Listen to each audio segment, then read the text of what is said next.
All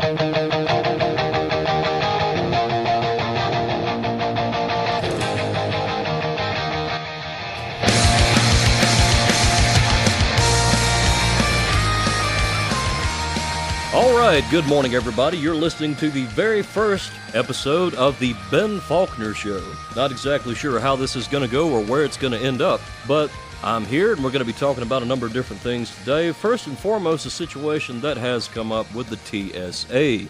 I don't know if you're aware of the controversy. I don't know if you've heard too terribly much about it. If you've been paying attention to the news or looking at the Drudge Report or various other internet news sites, you have no doubt come across this controversy. Lots of stories are circulating right now about people who've gone through different abuses at the hands of the TSA through security checkpoints, the naked body scanners, etc. At American airports, there are a few of them that stand out. Obviously, the guy who told the TSA agents, apparently on camera, that if they, quote, touched his junk, he was going to have them arrested. Another story that really stands out and just, it makes me so mad. And it really, really just completely 100% pisses me off because to read this story, I can't help but thinking, what if this was somebody in my family? What if this was somebody I cared about? There was a woman, 20-year-old woman, a college student, who was going through one of the American airports. I can't remember exactly which one it was. I think maybe it was in Memphis. Anyway, the TSA agents, as part of their enhanced security measures, they basically dropped her blouse and revealed her breast wide open for all the public, everybody around to see. There was no justification for this. Absolutely no justification whatsoever. I mean, can you imagine you, or like I said, somebody that you loved, going through the airport and being treated like that? Not only did they expose her breast, they joked about it, they laughed about it, and, you know, like the whole thing was just some big, grand, humorous joy for them to be able to do this. I think it's safe to say that these officers, if we should even call them that, are definitely abusing the powers they have to get a cheap thrill. There's something fundamentally wrong about that, okay? You can call me a male chauvinist if you want to, fine, whatever, I don't care. The fact of the matter is, this is a point of honor. If that was your wife, your daughter, your sister, and you were the type of man that we were created to be, you'd be mad about that. Not only would you be mad about it, you would be fighting mad about it. Now, Americans don't need to sit back and take this. I'm not saying anybody needs to get violent. Far from it. I don't believe in violence. I'm strictly a non-violent human being, except for in matters of self-defense. I believe if someone attacks me, I have the right to fight back. But this needs to be opposed non-violently through civil disobedience. I don't fly. I have no reason to.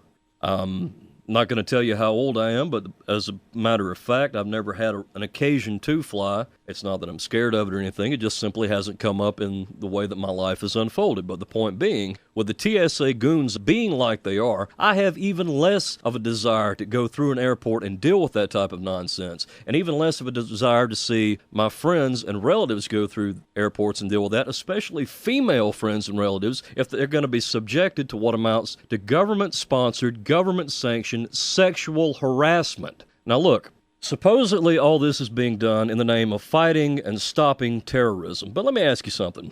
What the hell does allowing some government agent to fill up every man and woman going through American airports to put them through the naked body scanners, the pornotrons, what the hell does that have to do with the men in caves that our soldiers are fighting over in Afghanistan?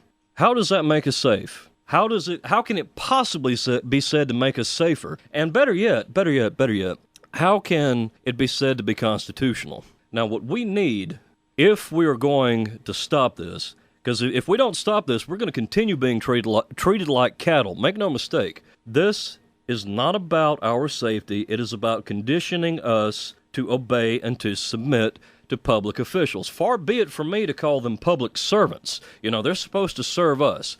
And to add insult to injury, not only are we expected to submit to this type of humiliation if we go to airports, which admittedly I don't, so maybe I shouldn't get so mad about it, but the point being, it's a matter of right, it's a matter of honor, it's a matter of who and what we claim to be as a people.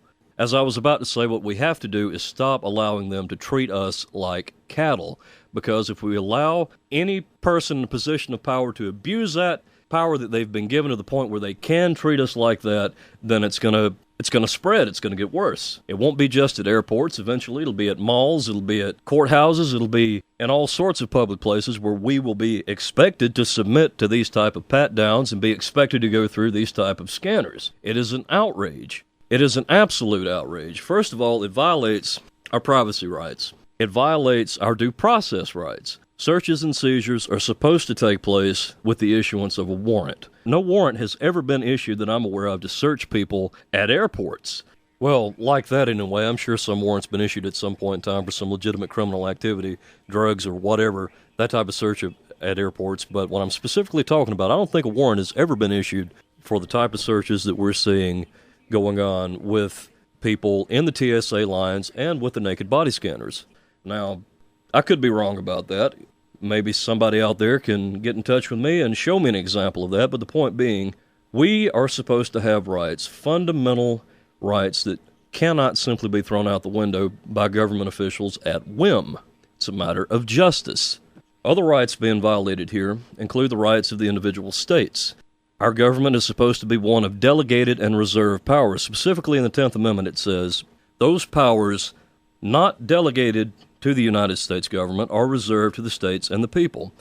Powers delegated in the Constitution are powers that are actually listed there, that are actually written there, and maybe one or two that could reasonably be assumed through some type of implication. I'm not saying go all out. I'm not saying go nuts like so many different Supreme Court decisions have and just create things out of thin air. But what I am saying is that the federal government has one sphere of powers, the states have another, and if you cannot legitimately find listed in the Constitution where the states and the people have specifically given to the federal government any given power they presume to exercise, it is not constitutional. Where in the Constitution can you find the authority to conduct these type of searches? You can't. It's not there. It doesn't exist. Now, granted, the Constitution is not perfect, and I'm certainly not saying that it is. Mistakes were made, okay? Mistakes were definitely made, and some of them huge, gigantic, and maybe we still live with the consequences of those mistakes. So to begin with, the convention that framed the Constitution, they were only supposed to revise the Articles of Confederation. They completely exceeded their mandate by coming out with an entirely new plan of government. But all that being said, the Constitution is a standard, it's a framework, it is supposed to be our fundamental law. And government officials, if they're not going to follow it when it comes down to something basic as respecting the dignity of human beings who are simply trying to travel from point A to point B, then we've got a serious problem in this country. And it's not a left-wing thing, and it's not a right-wing thing, although you're listening to me, you're probably thinking I'm some right-wing nut. This is not about the stupid, ridiculous left-right paradigm. It's not about that at all. This is about right and wrong.